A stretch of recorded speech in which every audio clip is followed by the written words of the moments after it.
I would like to take a moment before we get into today's main episode and to talk about my sponsor for the podcast. Podmatch is a new podcasting site dedicated to all podcasters. The platform helps hosts get connected with potential guests to appear on their show, as well as allow guests to find podcasts that will give them a chance to share their story. Podmatch offers many tools to help organize your page, from to-do lists to episode planning to potentially appearing on a leaderboard. Podmatch has it all. The best part, you have the potential to get paid. And who doesn't like to get paid from home? I like to. With an easy sign up, you can start connecting with podcasters and guests immediately.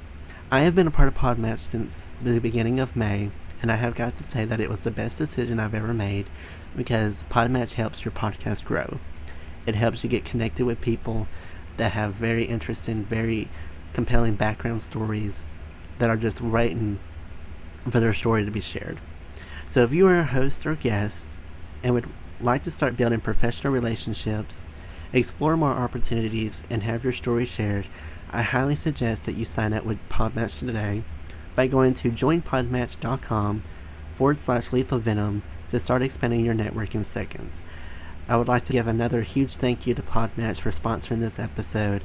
Now on to our main episode, and again, you can sign up at joinpodmatch.com/lethal venom to begin your podcasting journey today.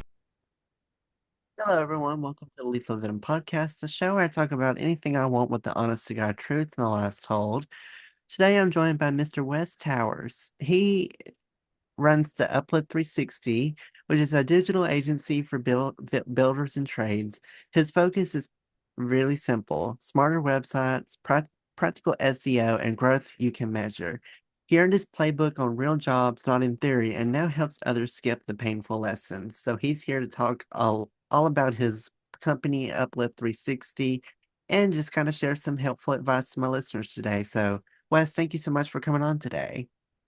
Thanks, Noah. It's fantastic to be with you all the way from Australia here. So it's good to connect with people all around the world. That's the beauty of online, isn't it? It absolutely is, and for my listeners, you'll hear proper English and here's improper English. So, so, but anyways, introduce yourself and kind of share with my listeners a little bit more about what you do. Sure. Yeah. So Uplift 360, we're a digital agency. Pretty much we do websites and we do search engine optimization, although we're calling it search everywhere optimization these days because people don't just use Google to find things now. The people jump on their AI preferred platform and they have full conversations with these platforms. And so you need to be found in all the right places. Obviously, social media has been a big thing. So if you're a business or you're starting a personal brand, or there's just so much need to be found in all the right places these days. So that's what we're helping our clients do. And most of our clients are trades and construction. So we call them tradies here in Australia. So it's I don't know, do you call your contractors tradies over there or not really? I haven't heard the term tradies. Maybe for people in parts of the world, maybe that's in the Yeah, United States, maybe that's used.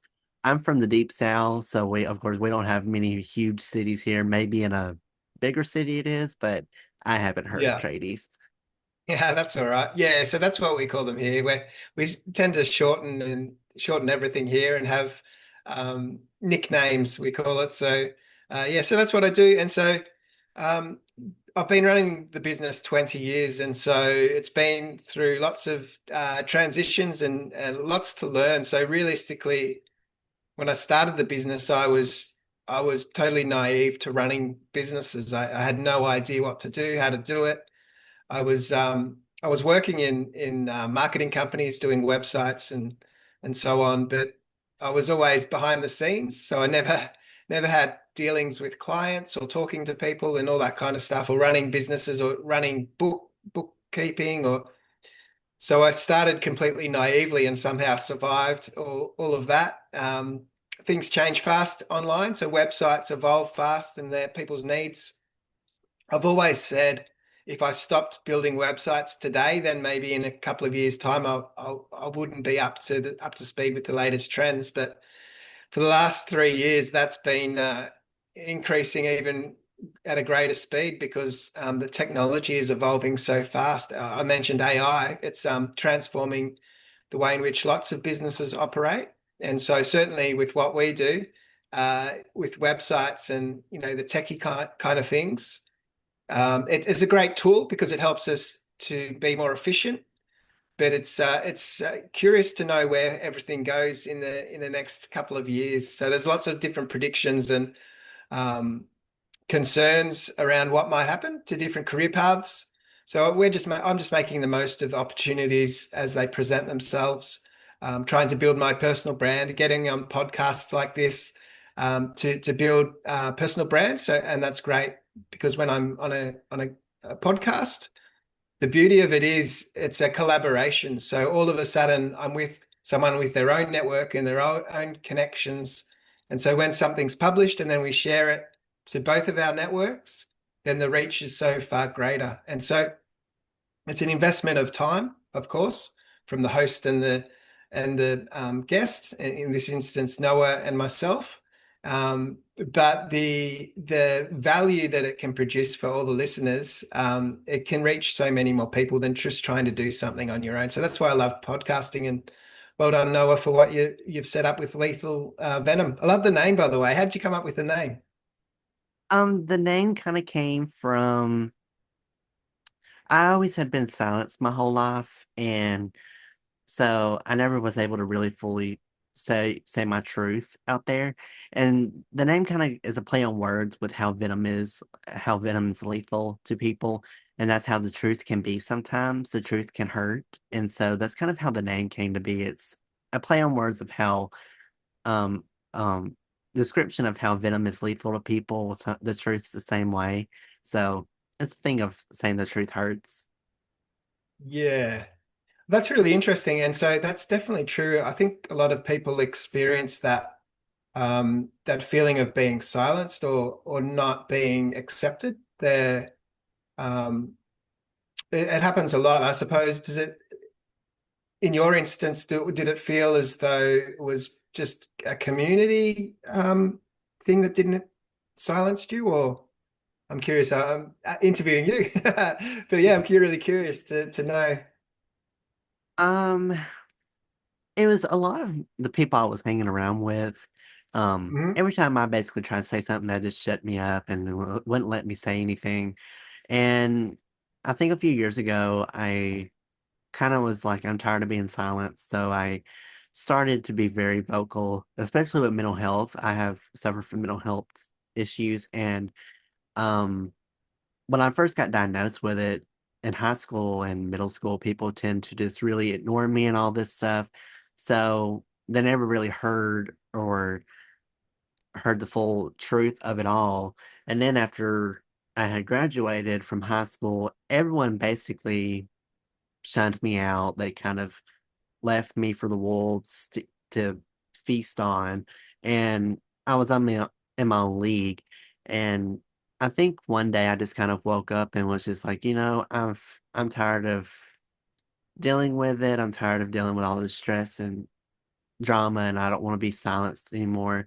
And I took it upon myself to just really advocate for mental health. And I've ever since then have been really, really truthful to everyone. And the podcast is also has been a way for me to speak the truth on here and share my experience and finally not be silenced anymore.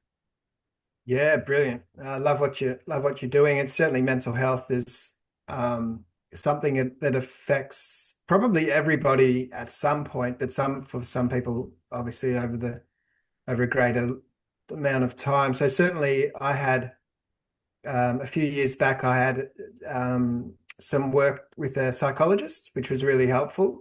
Um, and yeah, it was a really difficult time in my life to go through that season of life, and but to have the right support, I was really fortunate. I think there's various types of ways in which mental health workers support people and that they work to their strengths.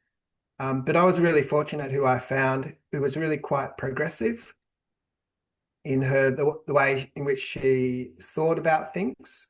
And so she encouraged me to do breath work, which was really fantastic. Running a business can be quite stressful. Uh, I think, well, most career paths can be stressful at times. So, and there was a lot going on for me right at that moment in time. So she gave me some tools and strategies to help work through that really difficult time. And so, yeah, it's a massive challenge, and it is really difficult when people don't understand or you feel like you're not heard. I think that's a common feeling out there. So it's great that you're speaking up and helping people. You don't even know the people that necessarily you'll be helping. People will be listening to podcasts and just see your progression and what you're doing now. Well done. Thank you. And I think it's important for people like you to help share this knowledge as well as about SEO. But you had brought up a thing with AI, and just the other day or yesterday and today, I've seen some of the most wacky AI stuff. I've seen a kid get eaten by an alligator from his front door. I wish I was making this up. And I thought it was Yeah. full on real for a minute. I said, hold on, whoa, whoa, whoa, whoa, whoa, whoa. Wait a minute. Yeah. I did not just witness a child get murdered by an alligator on here. And then I noticed and saw that it was AI, and I thought, oh, thank God. But then I saw this filter of one of my friends had posted on his Snap story, and it was like, I'm with my identical twin. And I looked and I thought, oh, wait a minute. I thought, wait a minute. Because it was Yeah. so similar to what he looked like. And I thought, now I've seen identical twins, but I've never seen identical twins look like that. And he said it was AI, and I said, "What?" I said, "No, you're lying." And he said, "Yeah, it Yeah. was AI. I made it. I made that. I don't have a twin." I said, "The biggest Yeah. brain stuff on me." Do you still see because you had actually kind of brought up a good point earlier. Most people see SEO as kind of like the engine operator, and you always hear that, but you kind of made it to where it was everything. Do you see Hmm. AI really becoming a problem when it comes to helping CEO or when it comes to CEO? Yeah, I think, yeah, there's lots of problems, inherent problems with technology that is evolving so fast that no one really knows what it'll be in a few years' time. And so, I mean, we as humans have never experienced anything quite like this before. So there's definitely huge challenges. We're seeing lots of jobs lost in Australia. So particularly, it seems as though the banks here, we've got four major banks, and they're all reducing their staff to some degree with because of AI replacing some of those roles. So there's that aspect, but there's also the what you experience. So the potential for videos to be produced really fast now and to be really, really um, look real.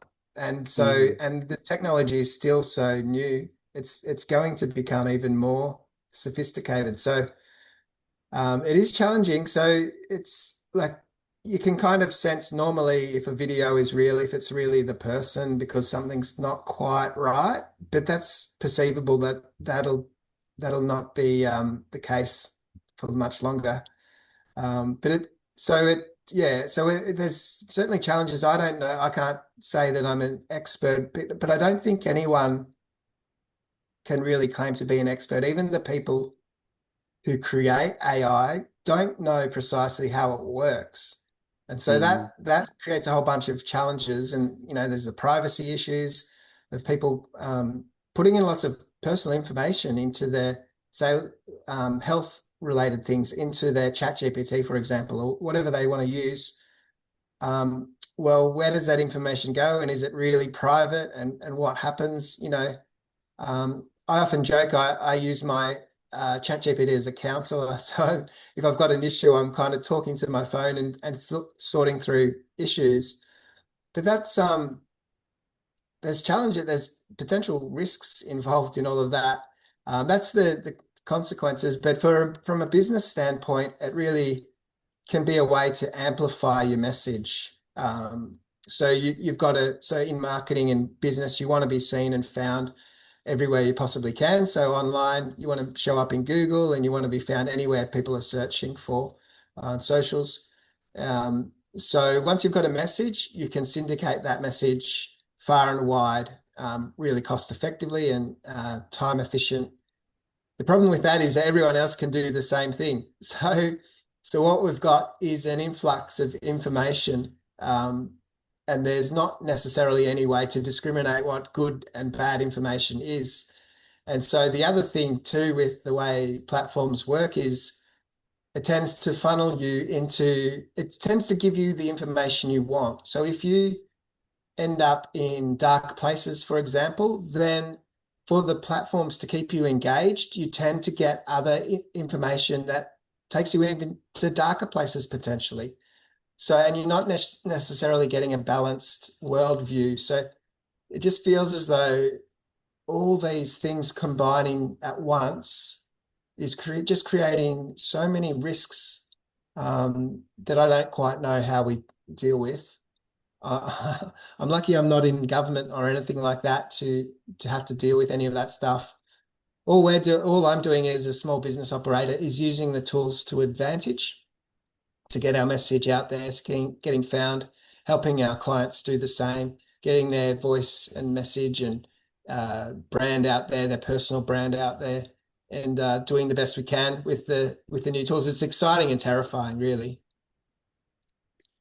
Yeah, I think it's really scary what AI can really do, and it's really evolving Mm. tremendously. But um, it kind of brings up a good point that used to, whenever someone said, "Do you know how much is in a pint of ice cream?" or like, "How much is a pint of ice cream?" People could say, "Well, just Google it." Now with the AI thing, you hear usually a lot of young people say, "Well, just chat GPT it." And Yeah. it's just kind of a crazier way of like seeing how AI is used now. It's it's crazy. Um, where do you see technology, with the business of being within um the Uplift 360, which is helping a lot of websites?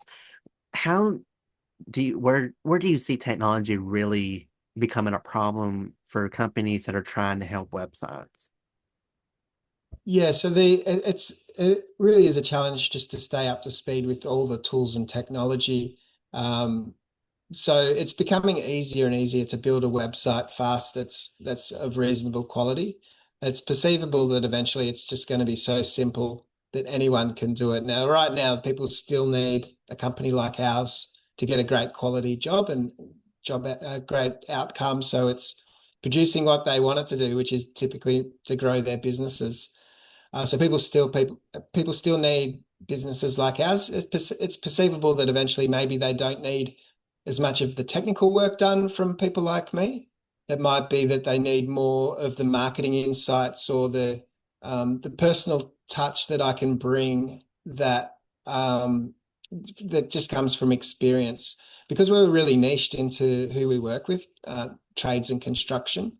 We really understand deeply what makes these companies tick and what value they bring to their clientele and their customers.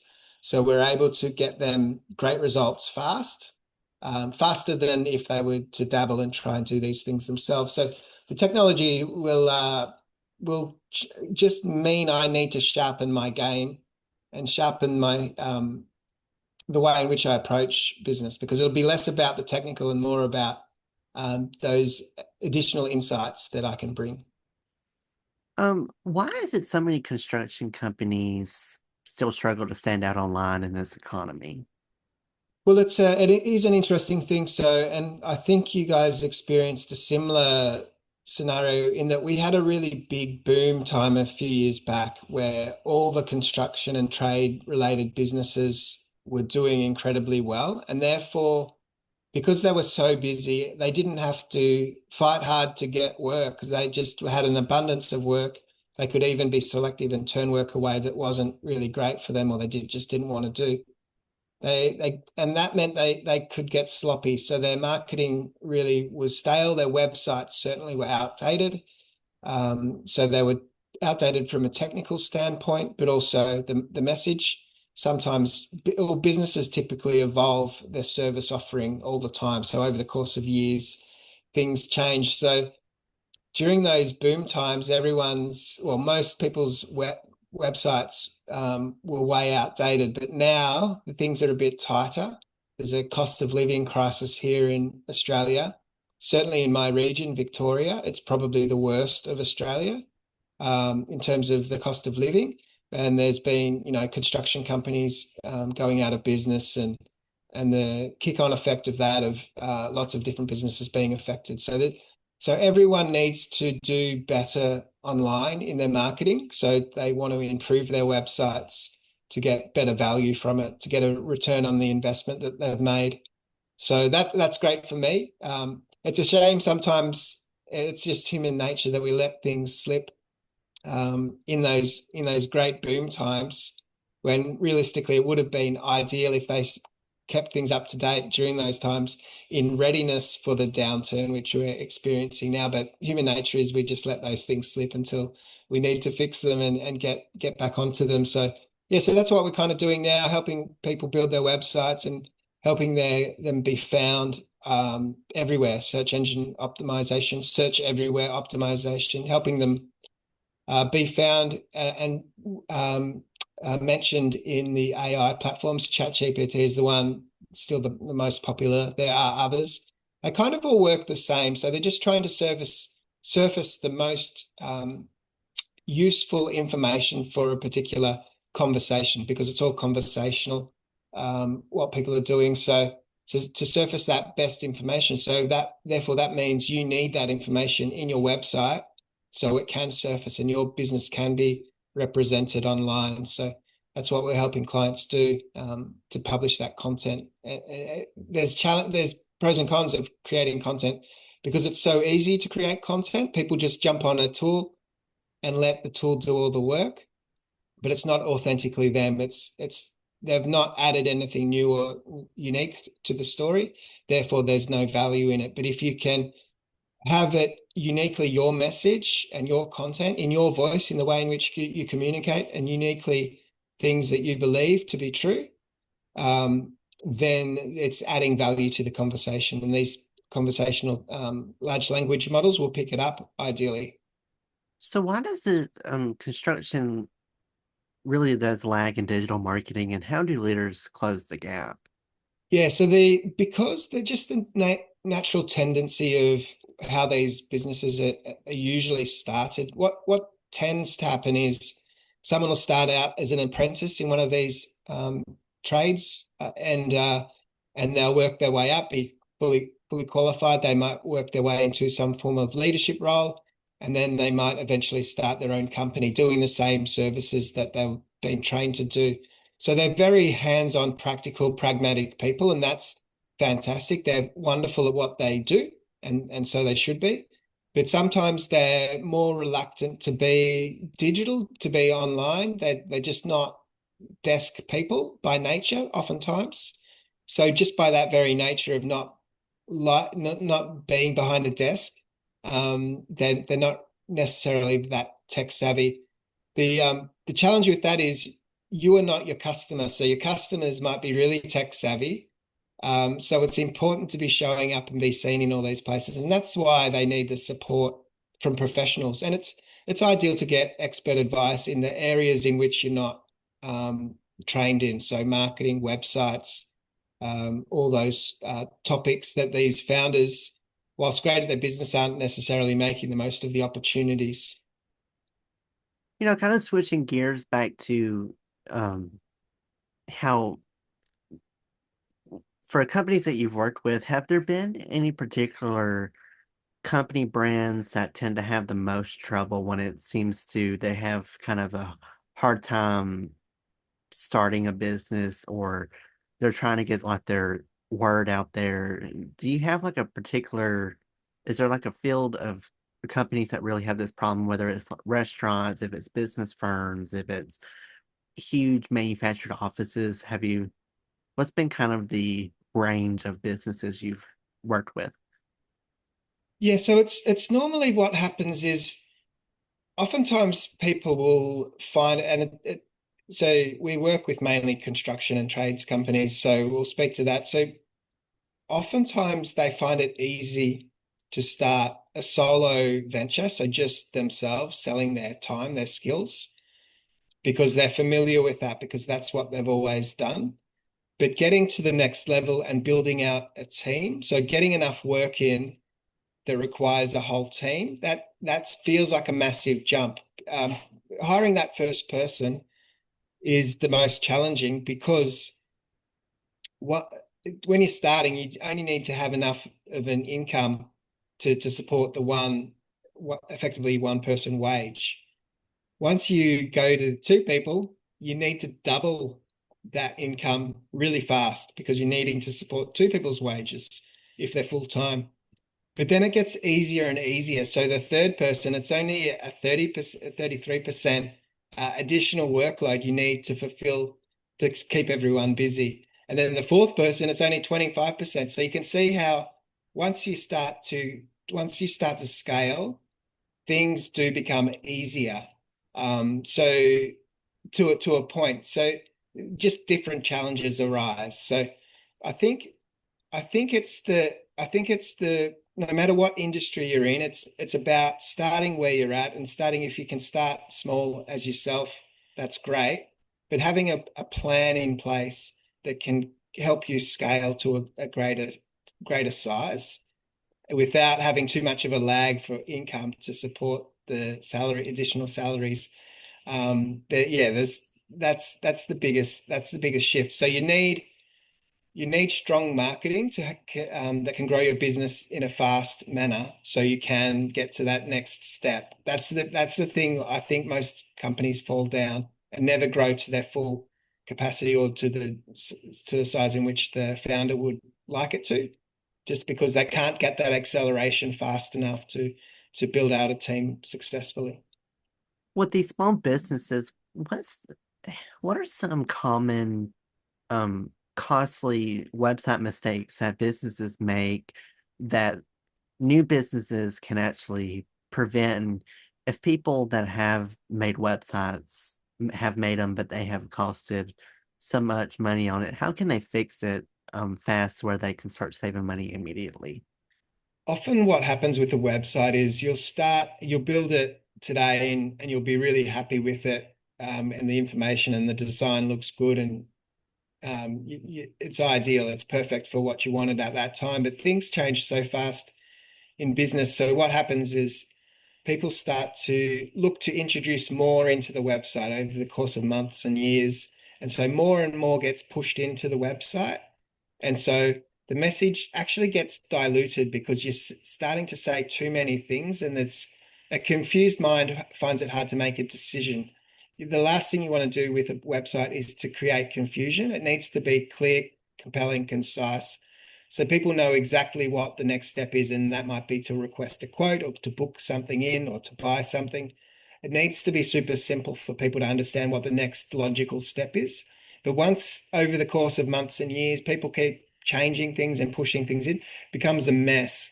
So often the best thing to do in those instances where you've invested a lot of money, firstly to build the site, but then you've invested more money in changing things and adding more things, the best thing usually is to take a step back and assess it and say, okay, what could be removed? A simple website is usually the best. Things should be in the appropriate places where they've learned that they are, because it makes navigation of the website easier. So the logo is always on the left, the menu along the top, a call to action button of some description might be on the right. It might be a phone number. It might be a request a quote button. But that's where people kind of expect things to be. Even where the menu items are, people expect the contact page, for example, to be the last on the menu. And so if you put things where people expect them, they can find their way around easily. So if someone comes to your website for the very first time, for example, and they just want to make a phone call or they just want to send you an email, they can jump on the contact form because they know where it is super fast without even thinking and do that one thing that they're trying to do. So that's it. It's some of it seems logical, but it's makes perfect sense once someone shows you. And because we're doing it daily, we know right away when we're looking at a website what's not quite right. We can assess it and make some suggestions to improve, enhance it. Normally, it's not that big of an investment to clean things up. How is it that here's kind of an important question, in the digital age too, with kind of going back with AI, a lot of things, as you had mentioned earlier, can be misleading. Um, how do you build trust and credibility online so that buyers choose you first? What's some tools that they can use to make it to where it's a believable source, that we're not just a fake um, Mm. generative or generated thing that's fake, that's just using it for money? How can they make it to where it's true, trust, trusted and credible? Yeah, well, and it's so important because things can be so quickly faked these days. That it's really important to build to grow things like Google reviews. They're less easy to fake. Now, some people attempt to do it, but it can cause a lot of harm if you try and cheap with those sorts of things. I would never suggest people get fake reviews. The beauty of reviews is they're genuine, they're authentic, they're believable. There's all that trust factored in. I'm finding even with the inquiries we're getting as a business, I'll ask the question of how they found us originally, and usually it's they've found us on through Google. Still, sometimes they'll find us on ChatGPT or what have you, but normally it's Google. And I say, oh, that's interesting. And so, what was it that prompted you to call us that you saw through Google? And they'll often say, well, we read your reviews. And they've always kind of said that, but nearly always they're saying they've read the reviews because of late. And I think my assumption is because there's so much fake out there, they're looking for something real and authentic that can't be manipulated. So having lots and lots of Google reviews as a business is really important. And there's other reviewing platforms, of course, any of those that you can use to stand out as a business. And there's ways to encourage, obviously, reviews to whenever you finish a project or sell something to build in little systems that request that a review be written. Um, yeah, I send those to everybody who does work with us to leave a review, and it's been really powerful. From your own experience, what was it like building a business in tough times, and what did it teach you about growth and resilience? Yeah, so when I first started, I started far earlier than what I probably would have ordinarily started a business. So it was something I always wanted to do is start a business, and it was starting with the skill set that I had. So designing things, which is what I always did as in employment. But I started way earlier than I anticipated, simply because there was another guy that I knew. He was kind of doing the same work as me, but he'd started a small business and he chose to go back to full-time work simply because he couldn't get enough work through the door to make it sustainable and have a strong enough income. So he had a few clients and he said, well, do you want my few clients? It's a start. So I thought, oh, well, I'll take it on. So I did it slightly different in that I didn't do what he did and try and attempt to make it a full-time business right away. What I did was stayed with my full-time work and I did that in the evenings. And my workplace was comfortable with that. They were happy for me to do additional work in the evenings. So I started like that. Then I quickly built it so I could take 2 days a week dedicated to my own work, my business. It's like a freelance business. And then that filled up fast and I needed more time. So eventually I went full time as myself, my own business, freelance, and then eventually hired people and so on. So yeah, I built it out slowly like that. And so that relieved a lot of the building of the business in what were hard times. I mean, it could have been really hard times because when you're starting out, oftentimes you're earning a whole lot less than you might being employed. So I reduced that by staying employed and scaling it back as I could. So that's what I needed to do because I simply had no understanding of business really. I mean, I was good at the skills and the service I was providing, but there's so many gaps in my knowledge that I needed to improve upon, and I had the time to do that. You say that you have been doing what Uplift 360, you've been at it for 20 plus years and have been doing this business for that long. Where do you see the business and the future of technology in 20 years? 20 years from now? Wow, it's so hard to predict what might happen. I mean, I watch a lot of YouTube, almost conspiracy theory type things, but some of it's really from leading experts from a tech standpoint. It feels as though certainly things aren't going to slow down, whilst some people hope that they would. I think, and this is what I've heard, but it seems as though because there's different nations competing to be the very best, that's going to mean there's never an agreed slowdown because every nation is trying to outdo the next. So yeah, so it's going to be a very different world we're living in. So it's interesting.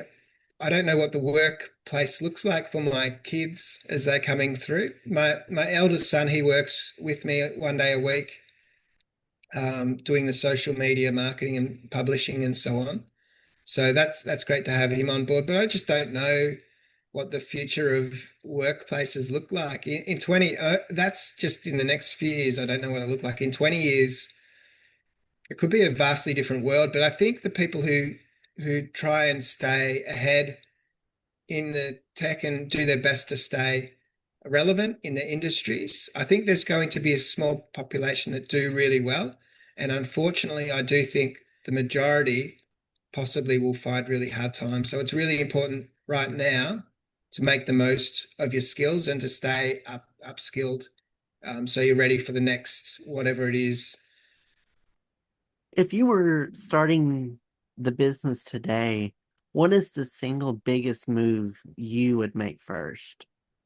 Yeah, interesting. So when I started, well, when I started, I just started with a business card and a website because I could design them myself, and that was it.